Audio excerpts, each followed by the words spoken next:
Stock में invest करना चाहिए या म्यूचुअल फंड्स में या फिर दोनों में? ये एक ऐसा सवाल है जो नए इन्वेस्टर से लेकर एक्सपीरियंस इन्वेस्टर्स तक को परेशान करता है। हमें अपना पोर्टफोलियो का कितना परसेंटेज स्टॉक में इन्वेस्ट करना चाहिए और कितना म्यूचुअल फंड्स में, इस चीज को हम डिस्कस करेंगे इस वीडियो में। हेलो एवरीवन, मैं देवांशु रॉय इन्वेस्टमेंट सॉल्यूशन से आ गया हूँ। चलिए आज का टॉपिक ऑफ डिस्कशन शुरू करते हैं, stocks versus mutual fund.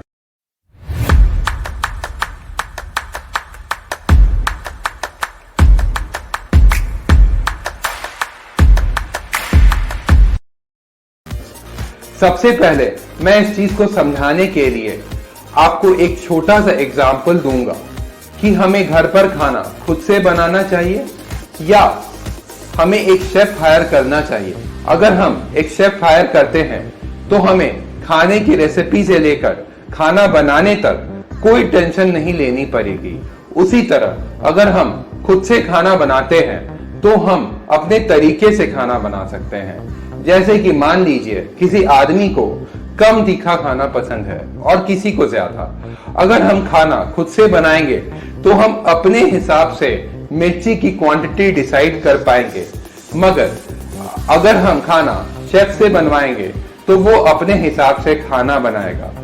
Similar comparison है स्टॉक्स और म्यूचुअल फंड्स में। अगर हमारे पास टाइम और नॉलेज है तो वो हम टाइम स्टॉक रिसर्च में लगा सकते हैं, तो हम अपने लिए एक अच्छा और डाइवर्सिफाइड पोर्टफोलियो बना सकते हैं। तो हमारे लिए डायरेक्ट स्टॉक्स में इन्वेस्ट करना सही है। और अगर हमारे पास टाइम या फिर नॉलेज दोनों में से किसी एक चीज की भी कमी है तो हमारे लिए म्यूचुअल फंड सही रहेगा।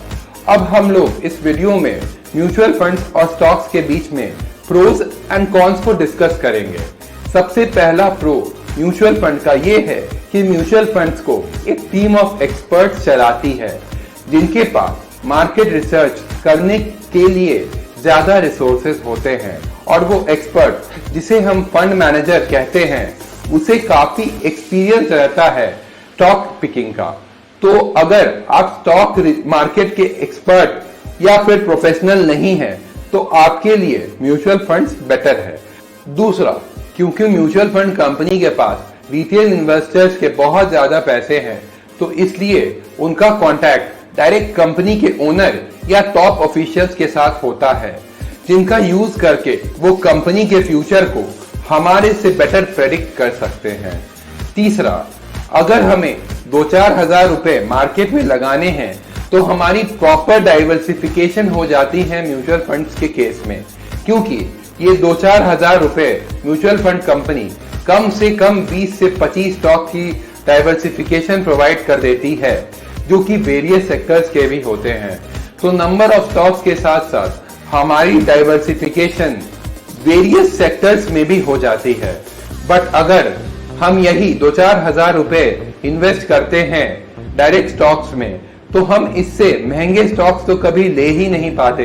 अगर हम सस्ते स्टॉक्स लेते भी है तो हम सेक्टोरियल डाइवर्सिफिकेशन बहुत मुश्किल से कर पाते हैं। चौथा प्रो ईज ऑफ कन्वीनियंस का है। आज के समय में सब लोग अपने वर्क और पर्सनल लाइफ में काफी बिजी है, तो इसलिए लोगों के पास इतना समय ही नहीं है कि वो बैठे कंपनीज के बैलेंस शीट को पढ़ें एंड देन एक डिसीजन ले कि उनको इस कंपनी में निवेश करना है या नहीं। इसलिए वो चाहते हैं कि वो एक्सपर्ट को अपने पैसे दे एंड उस पैसे से वो एक्सपर्ट उनके रिटर्न्स को मैक्सिमाइज करे। Fifth and the most important point taxation का है। सपोज हम लोग एक स्टॉक खरीदते हैं एंड उस स्टॉक को हम 1 साल से पहले बेच देते हैं तो हमें हमारे गेन्स के ऊपर 15% का टैक्स देना पड़ेगा। बट यही चीज अगर mutual fund company as a entity करे तो हमें उस पर 15% का टैक्स नहीं देना पड़ता। तो अगर टैक्स पर्सपेक्टिव के पॉइंट पे बात की जाए तो म्यूचुअल फंड टैक्स एफिशिएंट होते हैं when compare to direct stock investing. तो अब हम लोग जानेंगे म्यूचुअल फंड में इन्वेस्ट करने के कॉन्स। म्यूचुअल फंड मैनेजर्स, जिन्हें हम लोग फंड मैनेजर्स भी कहते हैं, वो most of the times safe play करते हैं, ऑल्दो ऐसा वो हमेशा नहीं करते हैं। जैसे कि मान लीजिए फंड मैनेजर्स के पास कुछ पैसे हैं जिन्हें वो बाजार में लगाना चाहते हैं। अब उनके पास दो ऑप्शन है। पहला ऑप्शन रिलायंस इंडस्ट्रीज का, जो माइट भी रिमार्केबल रिटर्न्स नहीं देगा, बट लोगों के पैसे कंपैरेटिवली सेफ है रिलायंस इंडस्ट्रीज के शेयर में। दूसरा ऑप्शन उनके पास कोई XYZ कंपनी का है जो कि अननोन ब्रांड है, बट उस कंपनी के फाइनेंशियल्स काफी ज्यादा इंप्रेसिव है एंड उसका फ्यूचर काफी ज्यादा अच्छा है। तो हो सकता है वो स्टॉक काफी ज्यादा ग्रोथ दिखा सकता है रिलायंस इंडस्ट्रीज के कंपैरिजन में। तो बहुत सारे फंड मैनेजर्स तब भी रिलायंस इंडस्ट्रीज में अपने पैसे लगा देंगे, क्योंकि रिलायंस इंडस्ट्रीज में पैसे लगाने से वो काफी ज्यादा सेफ है, ऑल्दो थोड़ा रिटर्न्स कम हो, क्योंकि उन्हें अपनी और अपने फंड की दोनों की रेपुटेशन रखनी पड़ती है मार्केट में। सेकंड, मान लीजिए अभी जैसे मार्केट 10% से ज्यादा गिरा हुआ है अपने पीक से, तो फंड मैनेजर्स जनरली चाहते हैं उनके पास ज्यादा पैसे आए और उस पैसे को वो मार्केट में सस्ते स्टॉक्स खरीदने में लगा पाए। बट जनरली रिटेल इन्वेस्टर्स इस गिरे हुए मार्केट में डर जाते हैं एंड चाहते हैं अपना स्टॉक को बेचना, तो इसलिए मजबूरी में आके म्यूचुअल फंड मैनेजर्स को अपने स्टॉक पोर्टफोलियो को सस्ते दाम पर बेचना पड़ता है एंड रिटेल इन्वेस्टर्स को अपने पैसे लौटाने पड़ते हैं। अब हम लोग जानेंगे स्टॉक में इन्वेस्ट करने के प्रोज एंड कॉन्स। सबसे पहला कॉन ये है कि हमें कंपनीज के बारे में पढ़ने के लिए काफी ज्यादा टाइम देना पड़ेगा।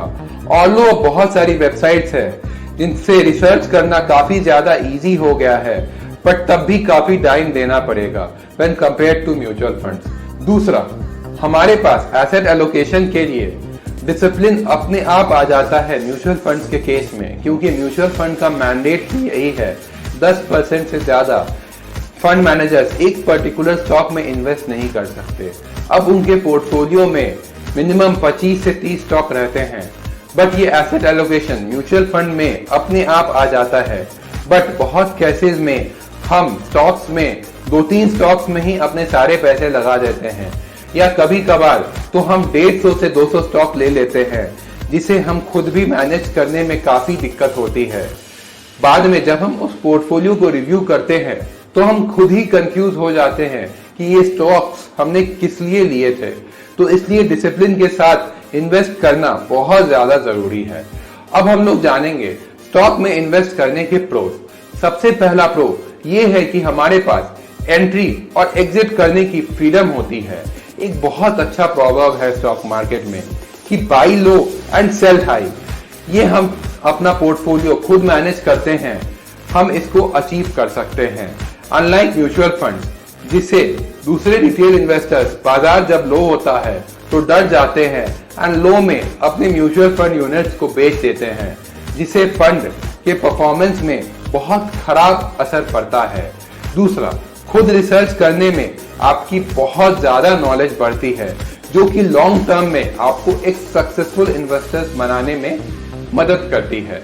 अगर मान लीजिए आपने 100 कंपनीज के एनुअल रिपोर्ट पढ़ ली है, तो दुनिया के लगभग 80% के बिजनेसेस का आपको आइडिया लग गया कि वो वर्क कैसे करते हैं, उनका फ्यूचर में टारगेट क्या है, वगैरह वगैरह। अब इस वीडियो में हम लोग जानेंगे कि हमारे कितने पैसे म्यूचुअल फंड्स में होने चाहिए और कितने डायरेक्ट स्टॉक्स में।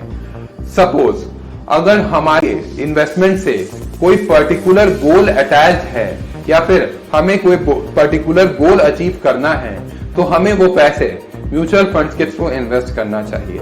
बट अगर हमारे पास कुछ पैसे हैं जो कि हमारे गोल से अटैच नहीं है और हम उस पैसे से मैक्सिमाइज रिटर्न्स चाहते हैं, तो हमारे लिए उस पैसे को डायरेक्ट स्टॉक में इन्वेस्ट करना सही रहेगा। शर्ते यही है कि हम एक प्रॉपर रिसर्च करें एंड पोर्टफोलियो को टाइम टू टाइम रिव्यू करें। अगर आप life insurance, health insurance, NPS, fix deposit, corporate deposit या म्यूचुअल फंड्स में निवेश करना चाहते हैं with proper tax planning and goal oriented approach, तो नीचे दिए गए फोन नंबर्स पर जरूर संपर्क करें। अगर आपको अच्छा लगा तो जरूर लाइक करें, और आपके या फिर किसी फ्रेंड्स को ये दिक्कत है कि वो अपने पैसे कहाँ इन्वेस्ट करें, म्यूचुअल फंड्स में या स्टॉक्स में, तो उनके साथ ये वीडियो जरूर शेयर करें। अगर आपको फाइनेंस के रिलेटेड और ज्यादा नॉलेज चाहिए तो आप नीचे दिए गए हमारे सोशल मीडिया हैंडल्स को जरूर फॉलो करें एंड हमारे यूट्यूब चैनल को जरूर करें। Thank you.